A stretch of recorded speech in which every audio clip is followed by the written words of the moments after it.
Friends, स्वागत है आप लोगों का फिर से एक नई वीडियो में। आज के इस वीडियो में हम आप लोगों के लिए मैथ का बूस्टर डोज लेकर आया हूं।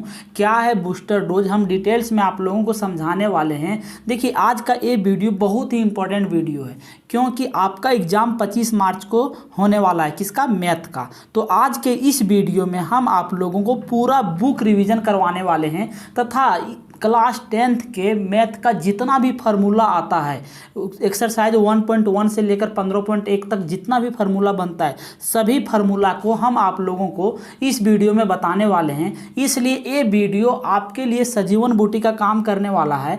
तो इस वीडियो को आप शुरू से अंत तक जरूर देखें। हम आप लोगों को पूरा बुक रिवीजन करवाने वाले हैं। तो देखिए, सबसे पहले हम एक्सरसाइज 1.1 से शुरू करते हैं। एक्सरसाइज 1.1 का जो फार्मूला बनता है उसको बताएंगे। उसके बाद हम बढ़ते चले जाएंगे और धीरे धीरे बढ़ते बढ़ते 15.1 तक हम पहुंचेंगे और डिटेल्स में हम सब कुछ समझाने वाले हैं कि आप एग्जाम में किस प्रकार पढ़ोगे तो आप ज़्यादा से ज़्यादा नंबर ला सकते हैं। मैथ में 100 में 100 कैसे उठा सकते हैं। तो आप इस वीडियो को शुरू से अंत तक जरूर देखें।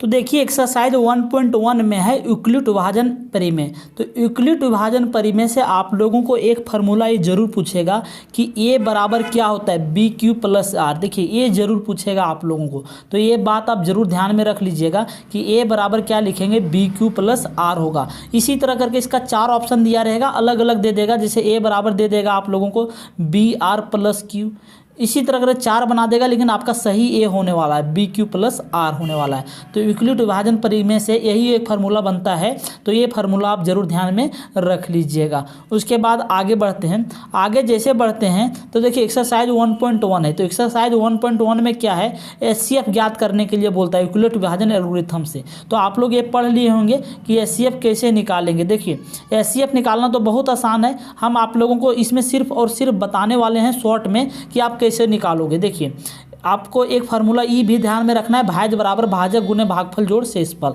इसी के आधार पर क्या यूक्लिड विभाजन एल्गोरिथम से हम क्या बना देंगे, एचसीएफ निकाल देंगे। तो देखिए, 135 और 225 का निकालना है। तो देखिए, 225 क्या बड़ा है और 135 क्या छोटा है। तो उसके हिसाब से हम निकाल देंगे क्या, यूक्लिड विभाजन एल्गोरिथम से क्या निकाल देंगे, एचसीएफ निकाल देंगे। तो इसका एचसीएफ देखिए कितना आ गया, 45 आ गया है। तो इसका आंसर क्या हो जाएगा, 45 हो जाएगा।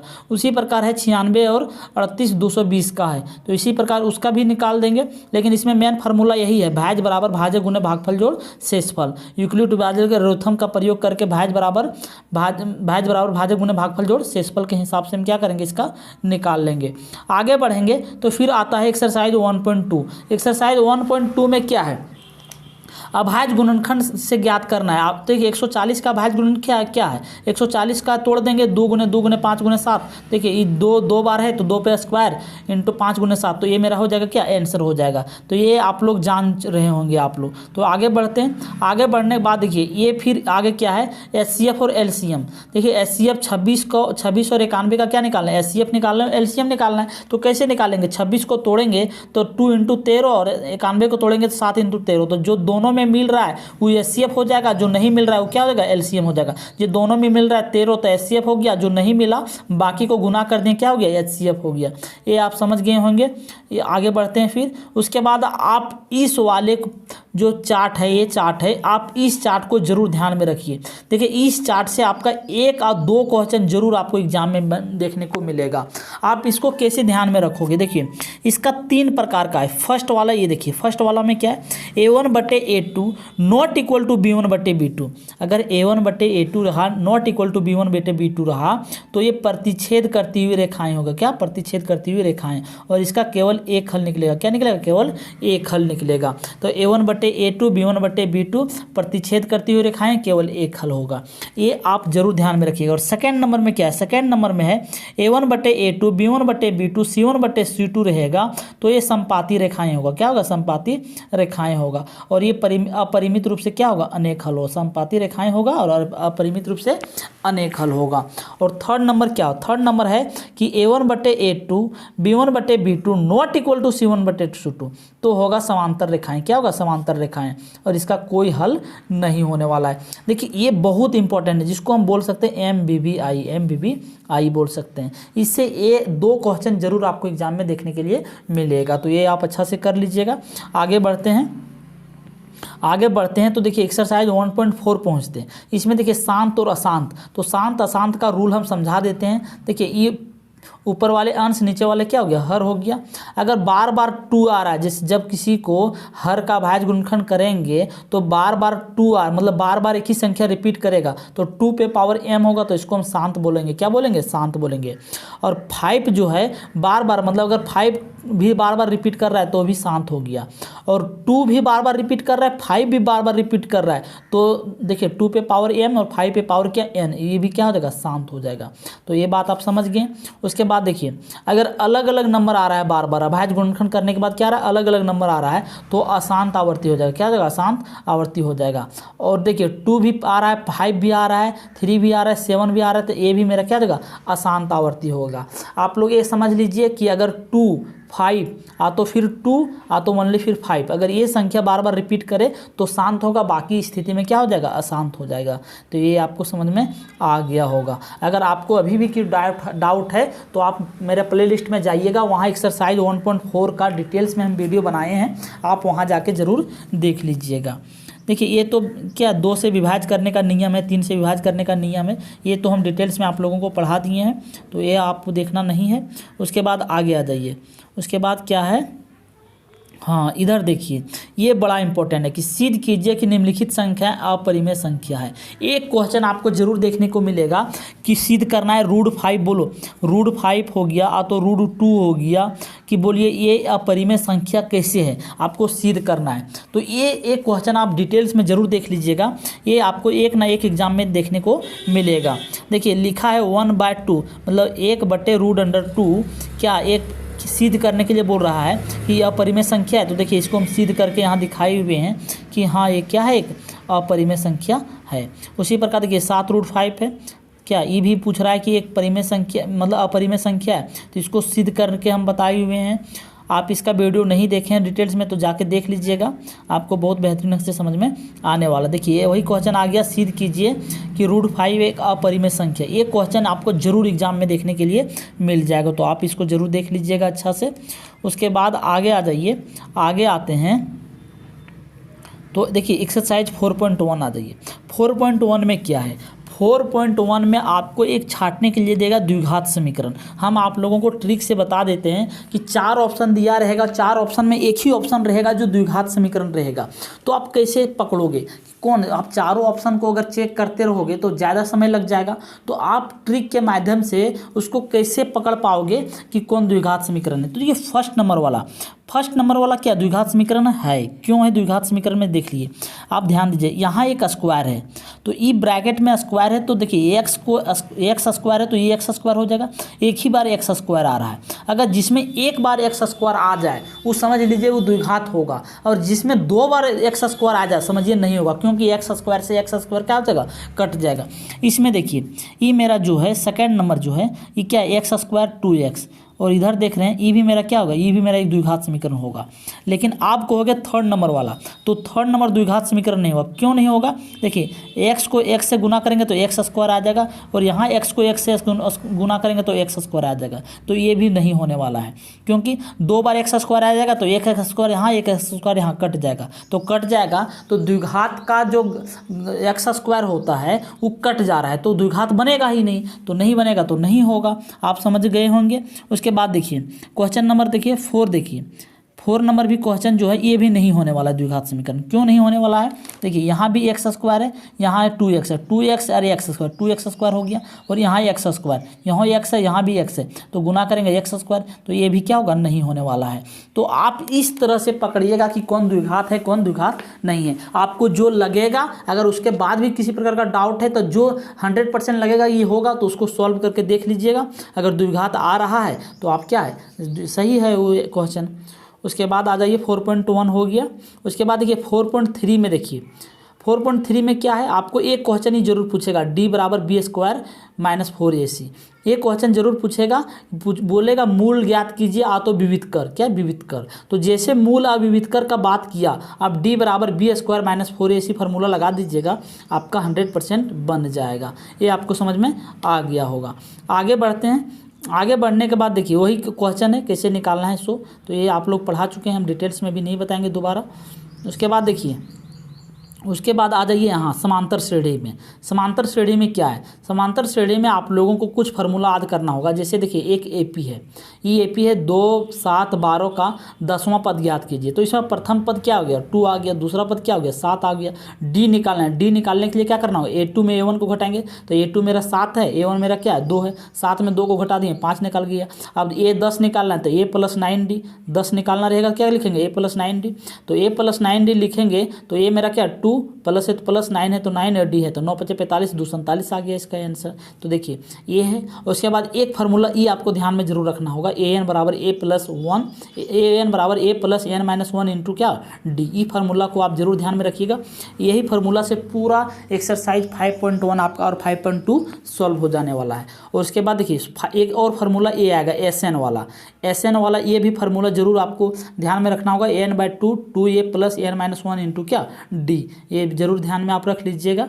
आगे बढ़ते हैं तो आपको 6.1 परिमेय जरूर पढ़ना होगा। 6.1 परिमेय जिसको हम थेल्स परिमेय बोलते हैं, ये परिमेय आपको जरूर पूछेगा। उसके बाद 6.6 परिमेय भी आप जरूर ध्यान में रखिएगा, क्योंकि 6.6 परिमेय जो होता है दो समरूप त्रिभुज को प्रूफ करके दिखाना ये भी। और 6.9 परिमेय जो होता है ये शायद पाइथागोरस परिमेय का विलोम है, आप इसको भी जरूर देख लीजिएगा। और एक परिमेय आता है 6.8, हम लिखना भूल गए, इसको भी आप जरूर देख लीजिएगा 6.8। ये 4 परिमेय में आपको एक ना एक परिमेय जरूर देखने को मिलेगा। उसके बाद एक फार्मूला आगे बढ़ते हैं, त्रिभुज का क्षेत्रफल। त्रिभुज का क्षेत्रफल क्या होता है 1/2 आधार गुना ऊंचाई, तो इसको आप जरूर देख लीजिएगा। आगे बढ़ते हैं त्रिभुज का क्षेत्रफल और परिमाप से। देखिए एक होता है समबाहु त्रिभुज, समबाहु त्रिभुज का अगर परिमाप पूछेगा तो 3a क्या होगा 3a होगा। समबाहु त्रिभुज किसका, जिसका तीनों भुजा आपस में बराबर हो, ये भी 60, ये भी 60 और ये भी 60, तो उसे क्या कहेंगे समबाहु त्रिभुज कहेंगे। अगर परिमाप पूछा तो क्या लिखेंगे 3a। और क्षेत्रफल अगर निकालने के लिए बोला तो क्या होगा √3/4 गुने भुजा स्क्वायर, √3/4 भुजा स्क्वायर। तो ये समबाहु त्रिभुज का समझ में आ गया होगा। उसके बाद समद्विबाहु त्रिभुज, उसके बाद है समद्विबाहु त्रिभुज। तो समद्विबाहु त्रिभुज के बारे में क्या होता है, जिसके दो भुजा आपस में क्या बराबर हो। अगर इसका परिमाप पूछे तो 2a + b, और क्षेत्रफल पूछे तो 1/2 गुने क्या हो जाएगा b गुने h, b गुने मतलब b मतलब क्या होता है बेस और h मतलब क्या होता है ऊंचाई, b गुने h। तो आप निकाल दीजिएगा इसको। और विषमबाहु त्रिभुज के बारे में पूछा जिसको तीनों भुजा आपस में बराबर नहीं हो, जिसका तीनों भुजा आपस में क्या बराबर नहीं, ये 5 है तो ये 7 है तो ये 8 है। अगर तीनों भुजा बराबर नहीं रहेगा तो विषमबाहु त्रिभुज का क्षेत्रफल निकालना है। कैसे निकालेंगे समबाहु त्रिभुज का क्षेत्रफल, देखिए परिमाप पूछा तो a + b + c हो जाएगा, और क्षेत्रफल पूछा तो लिखेंगे √S into S - a into S - b into S - c, तो ये ब्रैकेट बंद हो जाएगा। अगर इसका अर्ध परिमाप पूछा तो a + b + c बटे क्या 2 हो जाएगा। तो ये आप विषमबाहु त्रिभुज के बारे में समझ गए। अब कुछ हम इंपॉर्टेंट फार्मूला समझ लेते हैं। देखिए अगर पूछेगा आयत का क्षेत्रफल तो क्या होगा लंबाई गुने चौड़ाई, आयत का क्षेत्रफल क्या होता है लंबाई गुने चौड़ाई हो जाता है। अगर आयत का परिमाप बोले तो 2 × L + b, 2 × L + b। अगर वर्ग का क्षेत्रफल पूछेगा तो भुजा स्क्वायर क्या हो जाएगा भुजा स्क्वायर। अगर वर्ग का परिमाप बोले तो 4 गुने भुजा, और वर्ग का विकर्ण बोले तो √2 गुने भुजा, √2 गुने क्या हो गया भुजा हो गया। ये आयत से कुछ और वर्ग से कुछ बना, हम आप लोगों को यहाँ बता दिए। आगे बढ़ेंगे तो 7.1, तो 7.1 में आपको दूरी सूत्र बहुत ध्यान से रखना होगा, क्योंकि एक क्वेश्चन आपको दूरी सूत्र से मिल जाएगा, x2 - x1 पर स्क्वायर और y2 - y1 पर क्या हो जाएगा स्क्वायर। उसके बाद ये 7.2 में देखिए ये x का मान निकालने के लिए और y का मान निकालने के लिए फार्मूला है m1x2 + m2x1 बटे m1 + m2। उसी प्रकार ये क्या है y का फार्मूला निकालने का है।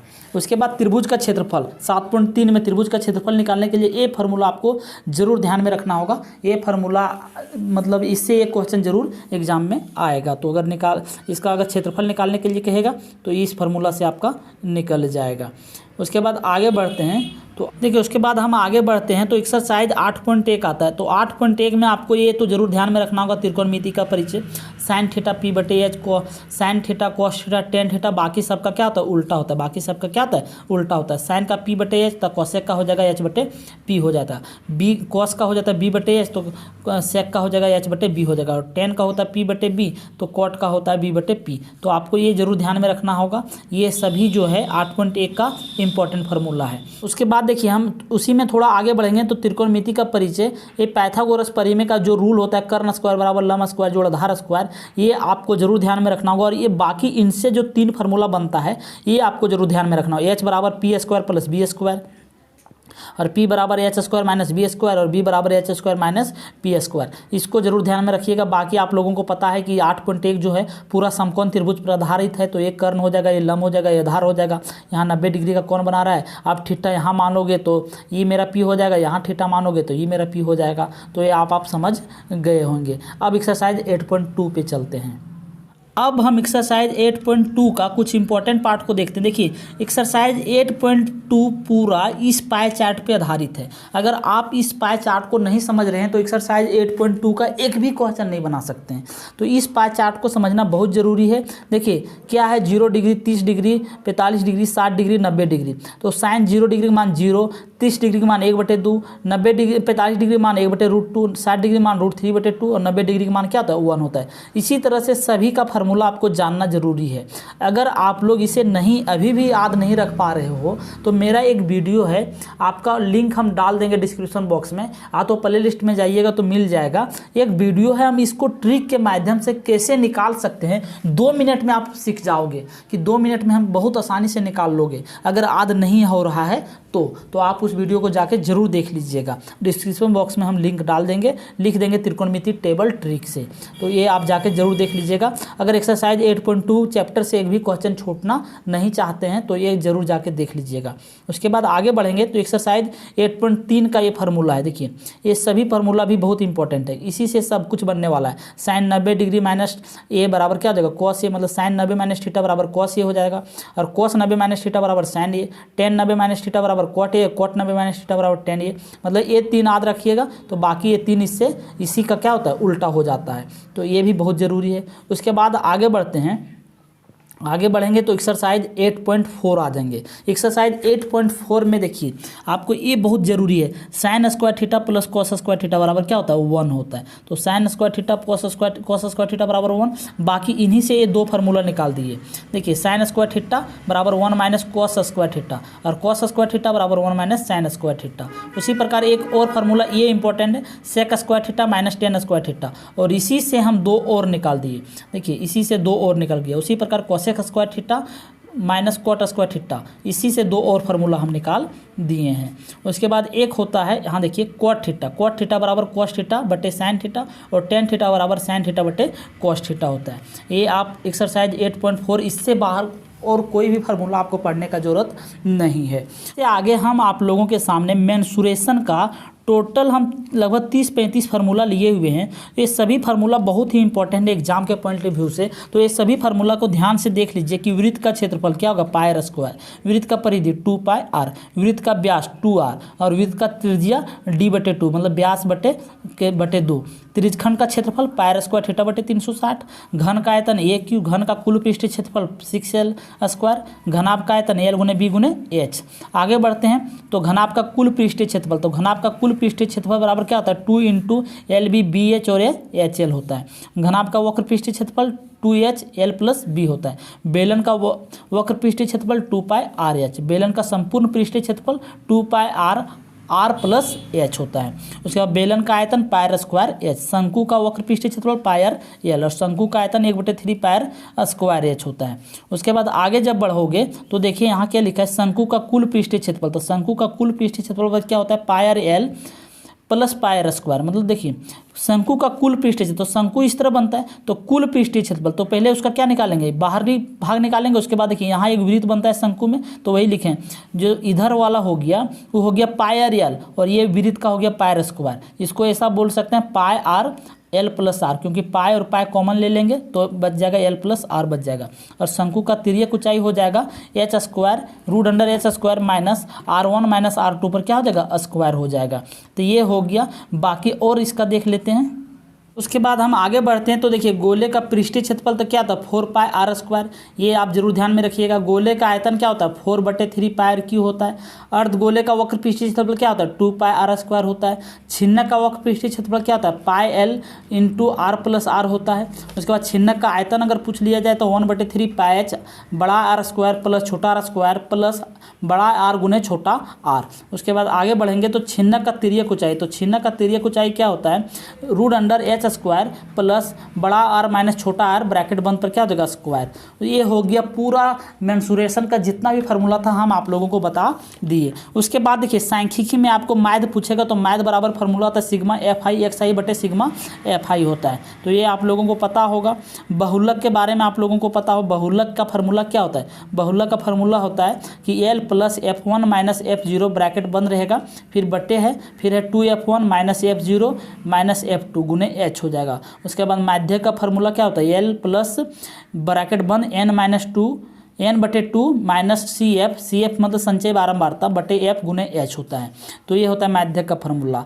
उसके बाद देखिए मैथ माध्यक बहुलक तीन ही चीज़ तो होता है, तो तीनों चीज़ हम बता दिए। उसके बाद क्या होता है, उसके बाद अगर पर्यायकता में एक आएगा तो पर्यायकता का फार्मूला क्या होता है कि मतलब अनुकूल परिणामों की संख्या और सभी संभावित परिणामों की संख्या, मतलब जितना कुल रहेगा वो नीचे और जो संभावित आने वाला रहेगा वो कहाँ रहेगा, ऊपर रहेगा। आई होप आपको समझ में आ गया होगा। हम डिटेल्स में आप लोगों को एक ही वीडियो में हम डिटेल्स में समझाने का कोशिश किए, छोटा सा वीडियो में, कि आपको पूरा बुक से ये सब पढ़ के जाना है, बाकी ये सब सभी फार्मूला को देख कर जाना है, क्योंकि आप लोगों का ऑब्जेक्टिव का वेटेज ज़्यादा है। तो मैथ में ऑब्जेक्टिव से कैसे बनेगा, यही फार्मूला को इधर से उधर घुमा के पूछ देगा तो आप फार्मूला ध्यान में नहीं रखोगे तो एक भी बना नहीं पाओगे। बाकी अभी नेक्स्ट पार्ट में हम आप लोगों को कुछ VVI क्वेश्चन का भी वीडियो देने वाले हैं, शाम तक आप लोगों को मिल जाएगा, तो उसे भी देख लीजिएगा। और हमारे चैनल पर नए हैं तो सब्सक्राइब जरूर कर लीजिएगा। और जैसे ही एग्ज़ाम खत्म होता है आपको इस चैनल के माध्यम से आपको सॉल्यूशन भी मिल जाएगा, आप चेक कर लीजिएगा कि आपका कितना सही और कितना गलत हुआ। मिलते हैं नेक्स्ट वीडियो में। Thank you so much. जय हिंद।